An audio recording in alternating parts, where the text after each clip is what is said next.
鄧律師啊，最近咧都聽到好多人講信託呢個概念啦，不過好多人都搞唔清楚喎，到底咧佢係咩嚟嘅咧？佢係一間公司啊、產品啦，定係一個合同咧？係啊，咁啊，信託其實係一個法律嘅安排，又唔係公司，亦都唔係合同。咁簡單嚟講啦，信託係由委託人個 settle 將啲資產咁交咗俾受託人，即係個 trustee 去管理，為咗啲受益人 beneficiaries 去服務嘅。信託資產唔屬於委託人，亦都唔屬於受託人名下嘅財產，因此咧就可以做到資產保護啊、風險隔離啊、繼承等等呢啲安排。咁啊，信託其實係可以有好多目的㗎，有啲就係愛嚟做家族財富嘅傳承啦，有啲稅務籌劃啦、慈善安排啊、公司控股權等等啦。咁啊，香港作為國際金融中心，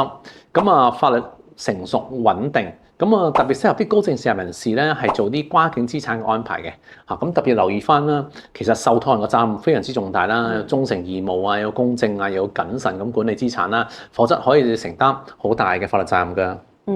咁其實香港嘅信託同埋內地嘅信託有咩唔同咧？因為據我所知咧，內地嘅信託好多都係產品或者係投資工具喎。你咁樣都 OK 嘅。咁啊，香港因為係普通法嘅地區啦，咁啊，信託嘅係基本法律嘅制度之一，並唔係啲乜嘢投資工具嚟嘅。我哋日常譬如就算處理財產糾紛啊、繼承案件入邊咧，我哋經常都用到唔同嘅信託嘅法律嘅概念嘅，包括結果信託啦，我叫 resulting trust， 或者係推定信託 constructive trust。咁而內地流行嘅保險或者係理財信託嘅產品咧，可能係普通法底下嘅議定信託，即係 express trust 嘅一種咯。咁聽落都幾複雜喎，有冇啲例子可以講解下咧？OK，咁啊講個日常例子啦，推定信託，兩夫妻一齊買樓，登記喺太太名下，咁首期咧同埋呢個供樓咧都係先生出嘅。咁啊，太太負責打理物業啦，兩人一齊住。咁但係有一日關係破裂嘅時候咧，個太太主張間屋其實係佢有份嘅。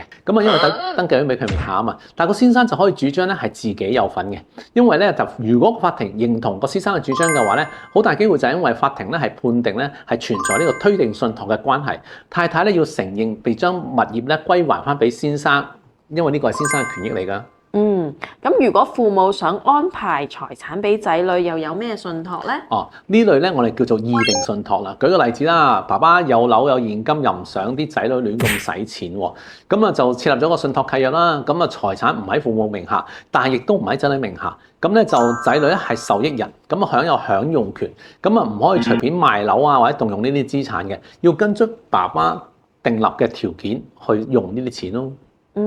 咁原來咧信託好多學問㗎喎。如果想訂立一個信託，第一步係要做啲咩咧？咁啊，當然係揾個有經驗嘅私人客戶律師諮詢下啦，睇下你嘅資產啊、財產情況啊、家庭結構啊、有咩風險啊、有咩目標啊，先作決定係唔係設立信託或者設立邊類型嘅信託安排嘛。